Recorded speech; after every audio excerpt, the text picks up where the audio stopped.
pada semua teman yang berkarya di pengawasan. Dalam kesempatan ini, mari kita bahas bersama tentang audit penerangan jalan umum, khususnya permasalahan yang sering muncul pada saat pelaksanaan, pengadaan, dan pemasangan PJU. Dan kondisi ini berada di Provinsi Jawa Tengah. Karena paket pekerjaan PJU dapat dipastikan melalui tender oleh Pokja Pemilihan, maka auditor sebaiknya pada kesempatan ini berprasangka positif terhadap penyusunan HPS-nya dan proses lelangnya. Akhirnya kita akan dapat lebih fokus pada spesifikasi teknis terhadap komponen PJU. Dan mari kita mulai. Oke, sekarang kita awali dengan pengenalan aksesoris penerangan jalan umum. Pada saat auditor berada di lokasi pekerjaan, mempunyai kewajiban memberi penjelasan kepada yang pertama adalah penyedia, konsultan pengawas, dan pengawas lapangan, serta PPTK. Kita harus menyampaikan tujuan kita melakukan pemeriksaan dan agar semuanya bisa berjalan dengan lancar, dalam arti pada saat pengecekan atau pada saat peninjauan lapangan yang terkait wajib berada di lokasi pekerjaan. Oke, sebelum Bapak Ibu ke lokasi pekerjaan, sebaiknya meminjam hard dokumen berupa satu dokumen kontrak yang isinya meliputi surat perjanjian, surat penunjukan pemenang lelang, surat penawaran, adendum dokumen lelang bila ada, syarat-syarat khusus kontrak, syarat-syarat umum kontrak, spesifikasi teknis, gambar perencanaan, daftar kuantitas dan harga yang telah diisi hasil penawarannya. Yang terakhir mengenai dokumen lain yang tercantum dalam data kontrak pembentuk bagian dari kontrak. Dan mengenai spesifikasi teknis secara umum ada dua bagian, yaitu spesifikasi hasil akhir, kualitas terutama dan kuantitas harus sesuai dengan perencanaan maupun aspek dulunya, dan juga spesifikasi metode kerja itu harus ditaati. Biasanya tersurat dalam AHSP Permen PU 28 2016 tersurat mengenai metode kerja, merupakan bagian daripada spesifikasi teknis. Yang kedua, aspek drawing, SK kepemilikan jalan, siapa tahu penempatan titik-titik PJU di luar lokasi kepemilikan jalan. Dan mengenai dukungan pabrik wajib ada, karena untuk mempercepat proses pemeriksaan di lapangan. Jaminan kualitas berupa sertifikat garansi, sertifikat galvanis, coating karat, dan coating finishing itu ada di sertifikat galvanis. Mengenai ketebalan tiang, kegunaannya, dan juga garansi pabrik jaminan 10 tahun atau 15 tahun. Lanjut, yang kedua meminta soft copy dokumen penawaran berupa RAB dan AHSP-nya, dan juga metode kerja yang dilakukan. Dokumen penawaran merupakan dokumen yang diupload di ULP Pokja Pemilihan. Juga meminta backup kuantitas format Excel MC0 dan MC100. Soft copy-nya diminta. Backup kualitas hasil laboratorium teknis terakreditasi, bukan hanya alat-alatnya yang terkalibrasi, namun lab yang terakreditasi. Dokumentasi pelaksanaan format bukan hanya yang digunakan untuk lampiran pembayaran 050-100, tapi dokumentasi pelaksanaan. Lanjut, dan pada saat Bapak Ibu lapangan juga harus sudah membawa file dari apa yang akan kita lihat di lapangan.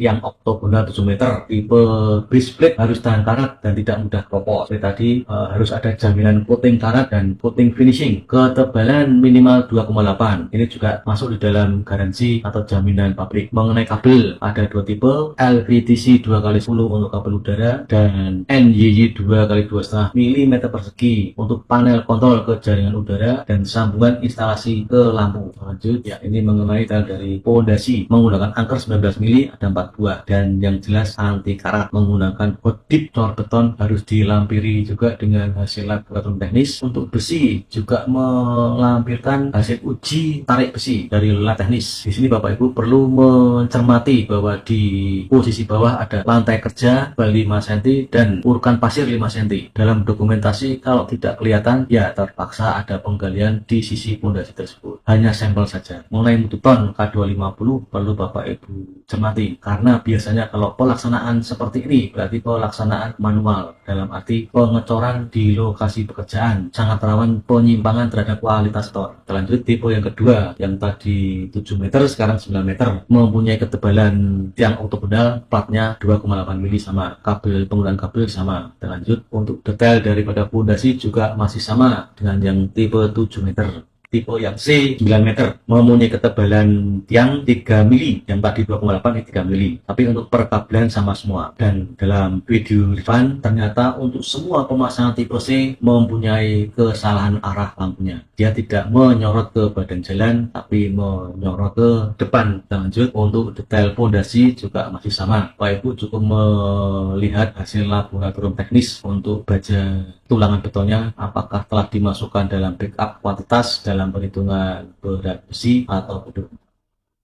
Sekarang kita menuju ke kelalaian pada saat pelaksanaan. Contoh perhitungan saat ini menggunakan PJU tenaga surya. Memang dalam slide depan PJU bukan tipe tenaga surya, tapi dalam contoh perhitungan akan lebih mempermudah penggambarannya. Kita gunakan PJU tenaga surya. Ya, terkait dengan konten pada part 1 dan 2, besi beton telah dilakukan uji laboratorium teknis. Hasilnya telah digunakan untuk menghitung berat besi masuk dalam backup kuantitas. Dan mutu beton K250 telah dilakukan uji laboratorium teknis dan telah masuk dalam backup kuantitas pekerjaan. Jadi kita bicara mengenai knockdown system. Dalam foto di sebelah menggunakan 2 line. Ini hal yang tidak wajar. Pada saat itu dia menyampaikan bahwa pemasangan 2 line untuk antisipasi saat terjadi kerusakan koneksi atas hal yang tidak diprediksi. Tapi Bapak Ibu bisa melihat dalam RAB-nya dan backup kuantitas perhitungan kabelnya. Alasan itu akan bisa terbantahkan pada RAB dan backup kuantitas penggunaan kabel NY 2,5. Akhirnya dapat kita simpulkan bahwa penggunaan kabel untuk knockdown sampai 2 line hal yang tidak wajar.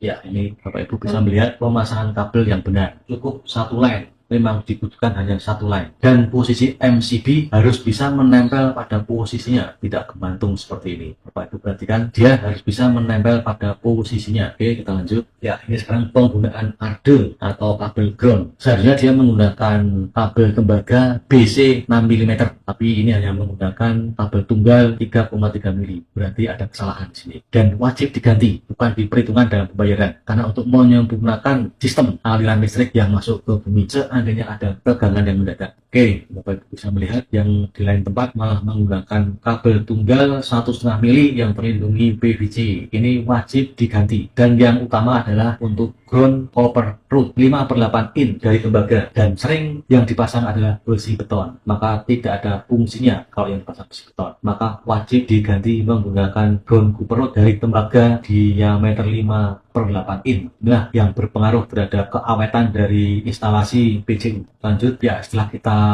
uji ternyata kabel tembaganya hanya 3,3 mili yang harusnya 5/8 in, dan untuk ground copper rodnya ini tertanam. Kita lanjut, ya, ini adalah box panel kontrol terbuat dari plat besi tebal minimal 1,2 sampai 2 mili. Bahan terbuat dari plat baja dengan kaca transparan standar SNI. Ibu cukup meminta garansi standar esensinya dan ketebalan platnya. Juga mengenai ukuran perlu dicocokkan dengan spesifikasi teknisnya. Kita lanjut, ternyata kabel NY 2x2,5 mili ada 2 tipe SNI dan non SNI. Bapak Ibu bisa membedakan. Di sini Bapak Ibu bisa melihat ini adalah tipe SNI, mempunyai tulisan yang jelas dan sepanjang kabel tertera tulisan-tulisan tersebut. Juga mengenai standar kabelnya LMK tersurat dalam kabelnya. Sekarang kita lanjut, ya. Ini Bapak Ibu sudah saya carikan mengenai kabel non SNI, tidak ada tulisan dan tidak jelas.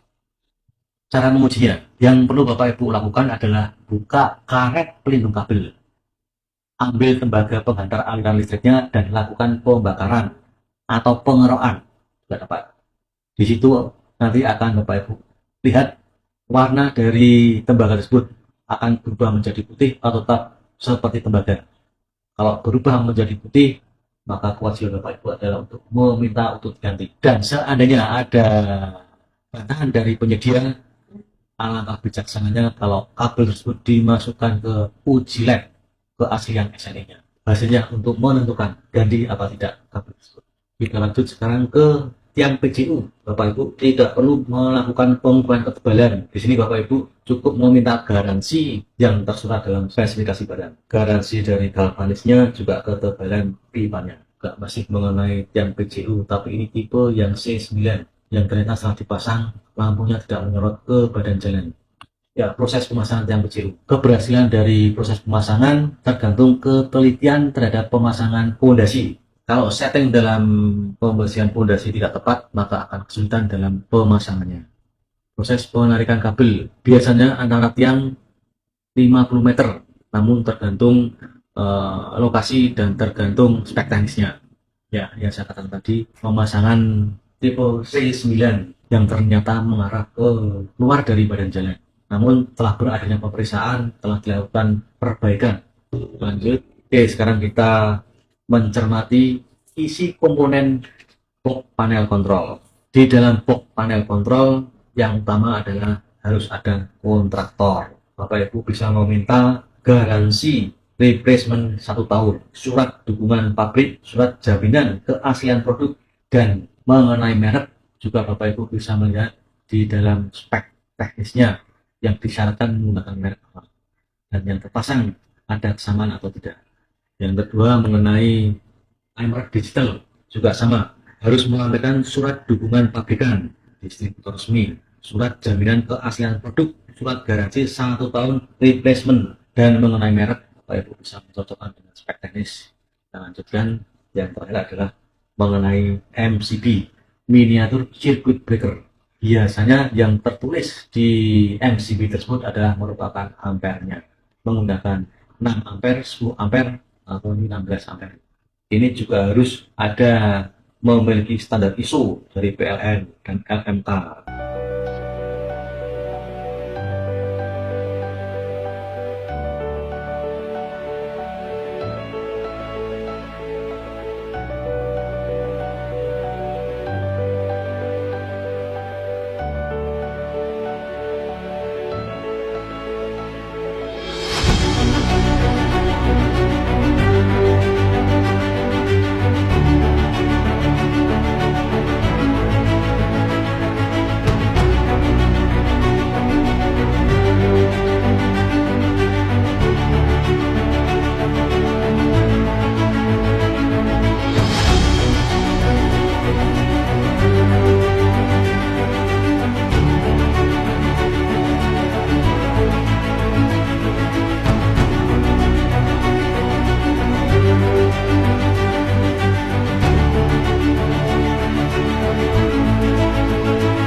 Contoh perhitungan atas kelalaian saat pelaksanaan BPU.